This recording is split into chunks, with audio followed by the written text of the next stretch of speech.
When the first thing ever said to you about a movie is that there is a sex scene between a child and an adult, it raises a red flag. That's why I didn't want to watch The Third Wife when somebody told me about it. I obviously ended up watching it, and I am going to discuss that part, the sensitive scenes that involve the child, but I'm going to do it in the latter part of the video. First, let us go through other aspects of the film. The movie is actually set in 19th century Vietnam, and it's about a 13-year-old child that was married off to a wealthy landowner.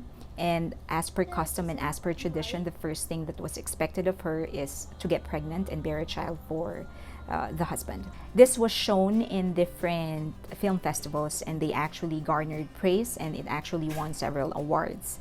But when Vietnam learned that the lead actress of the film, her name is Nguyen Po Tra Mai, was 13 years old when she shot the film, they were up in arms about it. The parents of the child were also experiencing backlash. The public felt that they were blinded by the pursuit of fame and money, and that they traded the honor of the child for money and fame. Ash Mayfair, which is the director of the movie, stands by her work. She said that she did not violate any law, and that when she was making the film, she did so with utmost respect to the rights of the child, especially that of Mai, and respect for her craft. The narrative itself is very solid. The way the story progressed and the storytelling, it's nothing short of remarkable. The movie actually touches on a very sensitive aspect of our culture, and that is a child as soon as she menstruates, which means she's able to bear a child, is married off to somebody, and it's usually chosen by the parents. The man is usually not known to the child or to the girl. But it is not just a critique. It's not just about criticizing that aspect of our culture. It also explains. It is an attempt to explain how we are able to live with ourselves. Because let us accept the fact that there are so many things about our culture that other races and other civilizations and other nations find criminal. This movie actually explains how do we live with that. We are born into this culture, we are born into this way of life, and we don't know anything else. Our ancestors, our grandparents, our parents, they live this life. And I think the best way to explain that is Japan. Japan has absolutely no history of Christianity.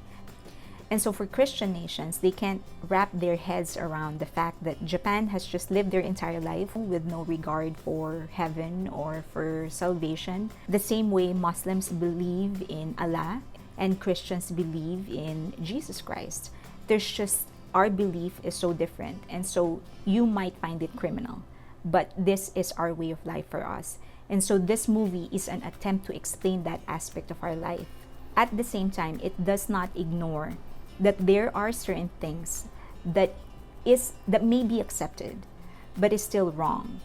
And so even though this is the kind of life that we know our entire life, it doesn't mean that deep within us we don't know that this is wrong.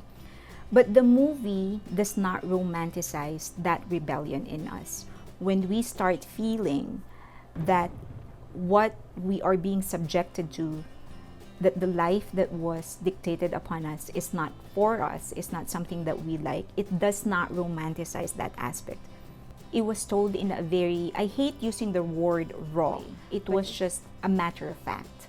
It was not dramatized, not romanticized, not glamorized certainly. I would in fact go to the extent of saying that the director actually avoided stirring controversy. It avoided provoking anger or disgust. All it did was tell a story that was based very much on reality, which is in fact nothing short of brave. Any Asian would know and would understand that criticizing our culture is equal to criticizing our family, and often these are the people that we love, because this is the life that they lived. This is the life that our ancestors, grandparents, and parents lived, and this is the life that they put us into. And so if you criticize that, you're criticizing that relationship and how they reared you into adulthood. But the director did this with so much respect towards that. It wasn't like she was dissing this aspect of our culture. It is more like explaining why this existed, why we live this life, and how we should evolve. It is not a diss, not a shade. It is simply a message that this was our culture, that this was our life, but everything needs to evolve, and that includes us. There is that aspect of sexuality, how it is very okay and very much accepted for men to be exploring their own sexuality even outside of marriage. But when it is women, it is frowned upon. In fact, it is considered to be shameful when you're a woman and you're exploring your own sexuality. The writing and the acting were so intricately interwoven that it is so hard to determine where the writing begins and the acting ends. As a writer myself, I know that you can describe as much as you want in order to help the actor understand the emotions in each of the scene, but you can only do it so much. When an actor can't act it out, there's nothing much you can do about it as a writer. But the acting was so spot on that it's just so hard to know whether that's the actor or that's the writer describing the emotions in so much detail. That's how interwoven and so perfectly in sync the two are. The writing itself and the acting, there's a great amount of timidity, which I think is a reflection of the Asian culture, especially the expectations on how women should act and how women should behave. Everything is so timid that the chaos will actually happen in your head as an audience. That's where the struggle is going to happen. But everything that you will watch, everything that is on the scene, it's so timid and so perfect in portraying what an Asian woman is expected to act like. In terms of cinematography, it complements everything that the story is trying to convey. There's a monotony in colors, even in the framing of the scene. Everything looks different from a wide angle, and that you as an audience will actually have to look and concentrate really hard on what you are looking at in every scene for you to know the differences in each of the characters.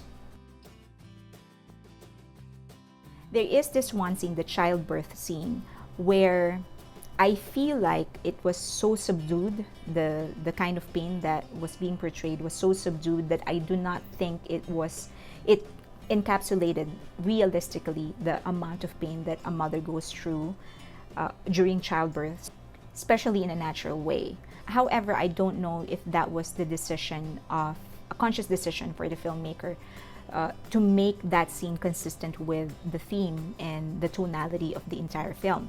However, as an audience, I feel like, well, this is an exception. This is the one aspect, the one part in the film where you can actually break away from the tone. And it is fully justified because this is childbirth. Now, on to the controversial part. So if you don't feel comfortable hearing about the sex scenes and other intimate scenes, stop watching the video now.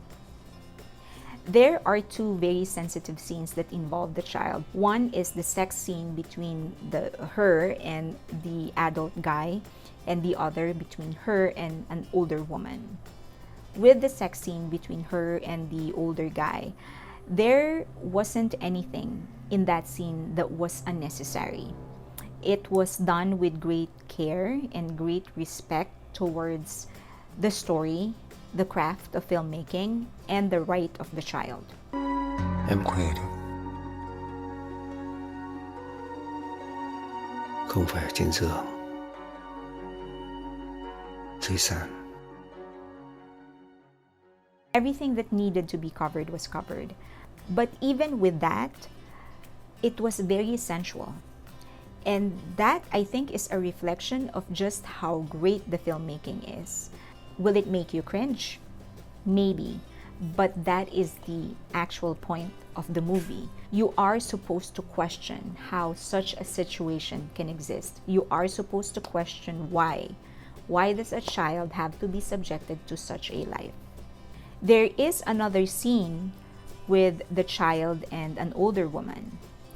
I would go to as far as saying that the scene between the child and the older woman is actually a bit more straightforward than the scene between the child and the older man. But just like the scene with the older man, everything that was in the scene was necessary to be able to communicate what needs to be communicated and still respect the boundaries of a child. Now the question is, am I going to recommend this film? Certainly. I will definitely recommend watching this film. I do have a caveat. The movie is very timid. So if you're looking for something that is action-packed, or you want to be thrilled and be at the edge of your seat, this is not for you. If you're the kind that likes reading between the lines and appreciates a bigger message communicated through small actions, this is the movie for you.